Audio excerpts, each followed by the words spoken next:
Story 1. Not me, but my brother. He applied to join the Secret Intelligence Service, the United Kingdom equivalent to the Central Intelligence Agency. He's kind of ideal for a research/analyst role in this area because he speaks Mandarin, Cantonese, Korean, and a couple of other languages. They recommend you don't tell people that you applied, and if you do, you only tell very close family. If the role allows it, actual spies can't tell anyone as I understand it. The recommendation is that you tell people you applied to the Foreign Office or something similar. He told our parents, my mother told everyone. He was subtly turned down before the next stage. Story 2. My mom bought me this stupid gold hairbrush, and I lost it. Wasn't mad expensive, just a gold-colored hairbrush from TK Maxx. She asked where it was. Usually, I'd lie to her about stuff like that. Oh, I don't know. Or, oh, it's in a bag. But this time I was like, why do I do that? Why not just admit I went on holidays with friends and left it in the hotel room by accident? She was absolutely furious, like foaming at the mouth, angry that I lost a hairbrush. And she kept bringing it up for years and years and years. Probably would still bring it up if she could. It reminded me exactly why I always lied on autopilot to her. Story 3. That I was getting divorced. I told them and hoped that maybe this would be the place where we found common ground. My dad had been through a few divorces. I'd hoped he would remember how much he relied on his own family during those times, and maybe possibly be there for me. That he would be there for me in even a fraction of the way he has been there for my siblings or his friends. He called once, a week after I had told him about it, to see if I was okay and also to check to see if I would still chaperone a trip for one of my younger siblings. But he never checked in after, and when I would try to come to my parents for support, they would just change the subject. It really brought up a lot of feelings of abandonment and isolation that I thought I had worked through in therapy. I just wanted my dad to act like a dad for a little bit. Story 4. I was molested by a family member. I told them during a therapy session and specifically asked that they keep it between us. My mom went and told all of her siblings. Story 5. I have depression. I didn't receive any support. I was regarded as a piece of trash, a faulty product, and a subpar human. Eventually, I earned my own money, moved away from them, and took care of my mental health with both therapy and support from friends. Currently, I am coping just fine. Story 6. They told me I was manipulating the therapist by admitting all the controlling actions my parents did. A 13-year-old manipulating someone with a PhD by telling the truth. Story 7. Telling my mom that my grandpa, her dad, molests me. The trauma and anger from her not protecting me and making excuses for him was worse than if I had kept it to myself my whole life. Story 8. That I was pressing charges against my boss for attempted indecent assault. When my stepdad asked why I wasn't at work, my mom rolled her eyes and jumped in with, "Oh, her boss tried to get into her pants, so she quit," in a tone which very much said I was overreacting. Nobody even went with me when I had to testify in court, thank goodness for the victim's advocate. Story 9. I no longer believe in the Jehovah's Witness belief. My mom has been badgering me for the last 3 years about doing a Bible study or going back to meetings. It's nothing but a doomsday cult that keeps saying Armageddon will be here any day now. They've been saying this for over 100 years, and they have a serious problem with protecting pedophiles and covering up child sexual abuse cases. Story 10. I regret telling my mom I was sexually assaulted. She outed me to my dad, and I had to explain in detail everything that happened once again. And she wonders why I don't tell her things. Story 11. My mom is super conservative. When she took me out to dinner after my high school graduation, she commended me on my efforts to get where I was. I felt safe to share something, so I told her I used cannabis. I just enjoyed the effects and stayed away from alcohol as older family members have severe addiction problems. I never touched hard drugs. She will never admit it, but that was the day her respect and care about me left her body. Kills me. But if I were to do as my grandparents, uncle, aunt, cousin, and other relatives do, well then it is just tradition to develop a life-altering addiction to alcohol. God bless them. Story 12. My success in work. My dad now scoffs every time I'm being sensible and calls me tight, etc. or lectures me if I don't spoil my nephews and expects gifts to be very lavish at Christmas and on birthdays. He calls me stupid for not moving to Dubai, as we want to ensure our son has a close and healthy relationship with my wife's parents, who are wonderful people and role models. He'll brag about superficial rubbish to his buddies in the pub about my title and work rather than things that matter, such as his grandson growing and or how great my wife is at doing the harder bits of life, primary carer of a little human that needs so much while being my rock when I'm stressed, etc. If I've or the company has had a bad day, while my father-in-law will call me and ask how I'm doing and assure me he'll support me if I decided I wanted to quit the rat race, my dad will call up and ask what it means for the business and how do I think they'll handle X, what am I doing about it, what will happen to the stock, and so on. Genuinely feel since I shared insight into work and the rewards, he doesn't see me as a human, and I'm not allowed to have bad days and tough times like everyone else. While first world problems, the attitude led me to therapy, as it did have a negative impact on my outlook on what is important in life for a period and brought up a lot of childhood trauma or negativity of shallowness and priorities, etc. Story 13. Nothing. They will never know it wasn't my brother, age 2, who threw a big piece of iron down from the balcony, hitting a car. I was 7 and still feel guilty about it. Story 14. I once told my parents that I thought I had a tick on my back, and I was genuinely quite worried. So my dad picked it off and it was a salted peanut which had stuck to me. Fast forward to my parents meeting my future wife. My dad said, "We've got a funny story to tell you." Story 15. I regret coming out to them. I thought they would support me and still love me since they openly supported many others in our family or friend groups who were gay, transgender, etc. They became horrible, horrible people. They made me feel like I was a monster for coming out. They constantly equated me to my deceased brother. They told me I wasn't allowed to come out to anyone else, and they acted like my coming out was personally harming them. I could have easily stayed in the closet until I could move out. Pretending wasn't too hard for me, but I felt safe at first, which now I know wasn't true. Story 16.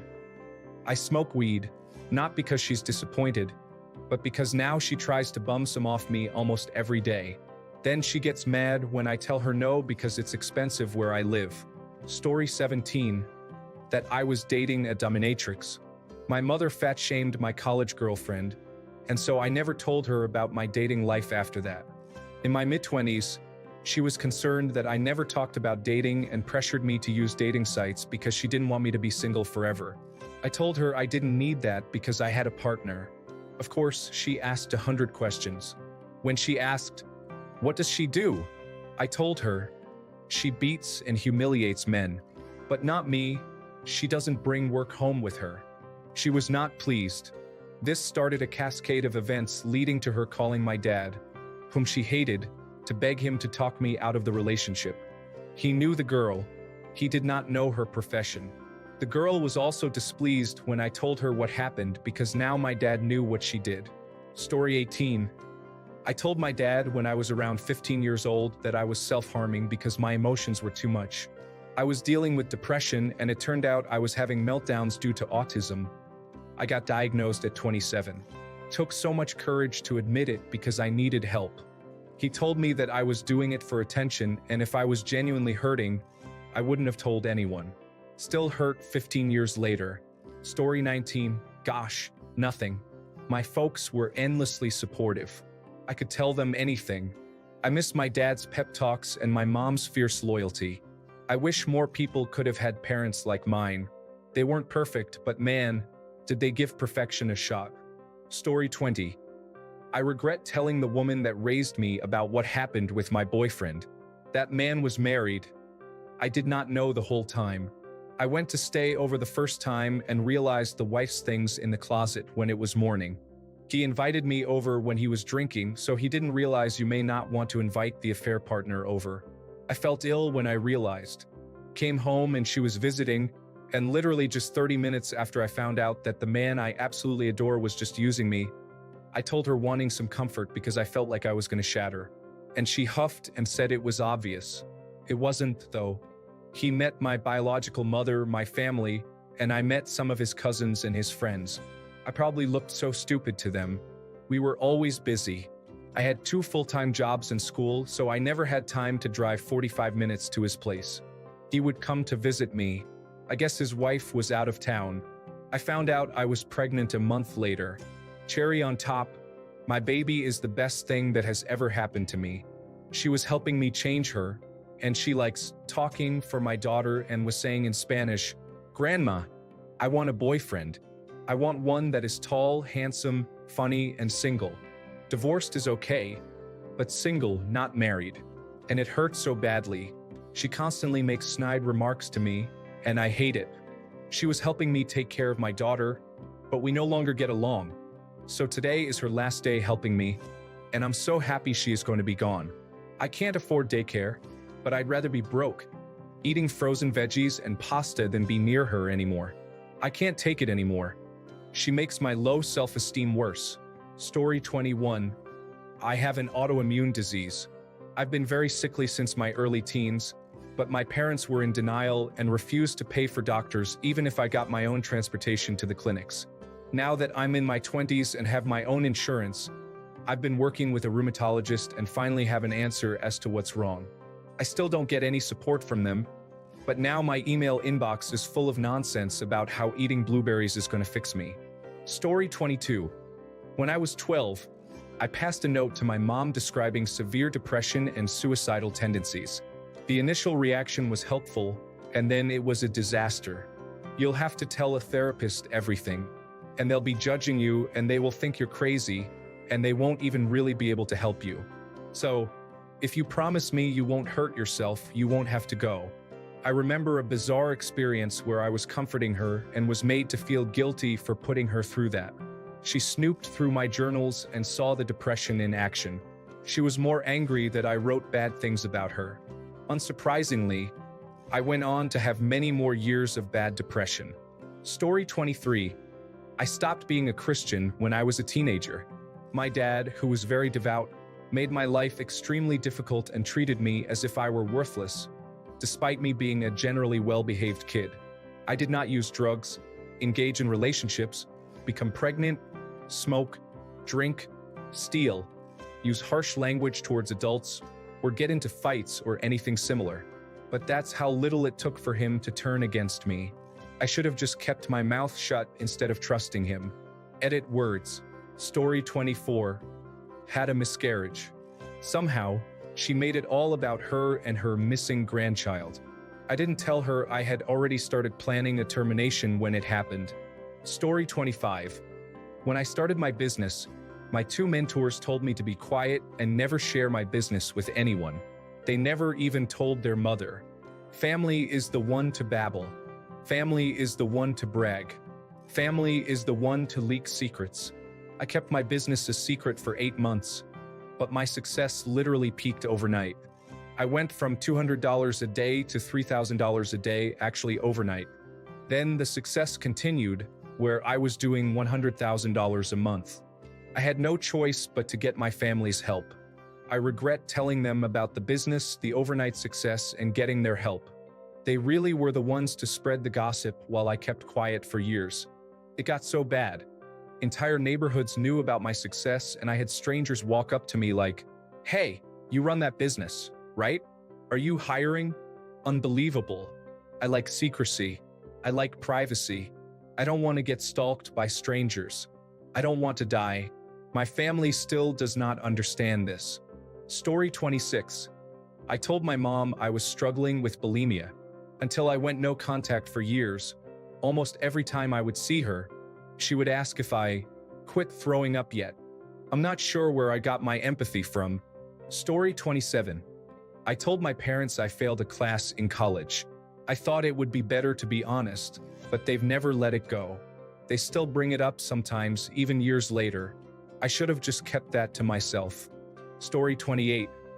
Told my mom I feel depressed after my cousin literally committed suicide because of it. Her response was, "Why? Why do you feel like that?" I explained it to her. She seemed confused for a bit, then stopped listening properly 3 words in. She's the reason why I don't like speaking in general.